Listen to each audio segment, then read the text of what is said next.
Assalamualaikum warahmatullahi wabarakatuh. Pada suatu hari, Abu Nawas dibuat kaget bukan main ketika seorang utusan Baginda Raja datang ke rumahnya. Ia harus menghadap Baginda secepatnya. Entah permainan apa lagi yang harus dihadapi kali ini. Setelah tiba di istana, Baginda Raja menyambut Abu Nawas dengan sebuah senyuman. "Ampun tuanku, apa yang bisa hamba lakukan hingga hamba dipanggil?" tanya Abu Nawas. "Aku hanya menginginkan engkau menangkap angin dan memenjarakannya," jawab Baginda Raja. "Karena angin tidak bisa dilihat, tidak ada benda yang lebih aneh dari angin. Tidak seperti halnya air, walaupun tidak berwarna, tetapi masih bisa dilihat. Sedangkan angin tidak." Baginda hanya memberi Abu Nawas waktu tidak lebih dari 3 hari.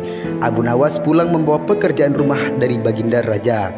Namun Abu Nawas tidak terlalu bersedih karena berpikir sudah merupakan bagian dari hidupnya, bahkan sudah merupakan suatu kebutuhan. Ia yakin bahwa dengan berpikir akan menemukan jalan keluar dari kesulitan yang ia hadapi. Dengan berpikir pula, ia yakin bisa menyumbangkan sesuatu kepada orang lain yang membutuhkan, terutama orang-orang miskin.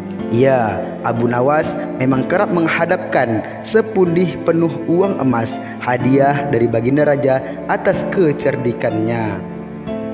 Tetapi sudah 2 hari ini Abu Nawas belum juga mendapatkan akal untuk menangkap angin, apalagi memenjarakannya.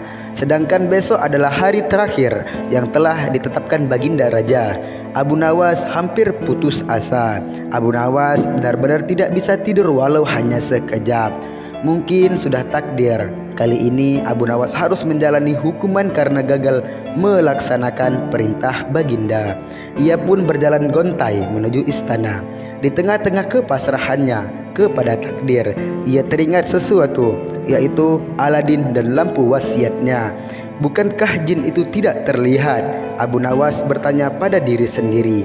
Ia berjingkrak girang dan segera berlari pulang.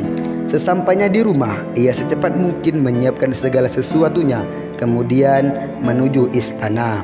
Di pintu gerbang istana, Abu Nawas langsung dipersilahkan masuk oleh para pengawal karena Baginda sedang menunggu kehadirannya. Dengan tidak sabar, Baginda langsung bertanya kepada Abu Nawas, "Sudahkah engkau berhasil memenjarakan angin, hai Abu Nawas?" tanya Baginda Raja. "Sudah Paduka yang mulia," jawab Abu Nawas dengan muka berseri-seri sambil mengeluarkan botol yang sudah disumbat. Kemudian Abu Nawas menyerahkan botol itu dan Baginda pun menimbang-nimbang botol tersebut. "Mana angin itu, hai Abu Nawas?" tanya Baginda. "Di dalam, tuanku yang mulia," jawab Abu Nawas penuh rasa hormat. "Aku tak melihat apa-apa," kata Baginda Raja lagi. "Ampun tuanku, memang angin tak bisa dilihat, tetapi bila Paduka ingin tahu angin, tutup botol itu harus dibuka terlebih dahulu," kata Abu Nawas menjelaskan. Setelah tutup botol dibuka, Baginda mencium bau busuk, bau kentut yang begitu menyengat hidung. "Bau apa ini, hai Abu Nawas?" tanya Baginda marah. "Ampun tuanku yang mulia, tadi hamba buang angin dan hamba masukkan ke dalam botol. Hamba takut angin yang hamba buang itu keluar, maka hamba memenjarakannya dengan cara menyumbat mulut botol tersebut," kata Abu Nawas ketakutan.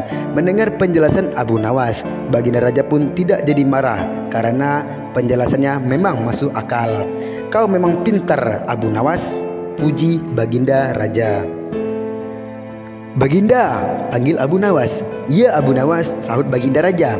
"Hamba sebenarnya cukup pusing memikirkan cara melaksanakan tugas memenjarakan angin ini," keluh Abu Nawas. "Lalu apa maksudmu Abu Nawas?" "Hamba minta ganti rugi." "Kau hendak memeras seorang raja?" "Oh, bukan begitu Raja." "Lalu apa maumu?" tanya seorang raja. "Baginda harus memberi saya hadiah berupa uang sekedar untuk bisa belanja dalam 1 bulan. Kalau tidak," tantang Baginda, "kalau tidak, hamba akan menceritakan kepada khalayak ramai bahwa Baginda telah dengan sengaja mencium kentut hamba," tantang Abu Nawas. "Hah?" Baginda kaget dan jengkel, tapi kemudian tertawa terbahak-bahak. "Baik, permintaanmu ku kabulkan," ujar Baginda Raja mengakhiri percakapan. you.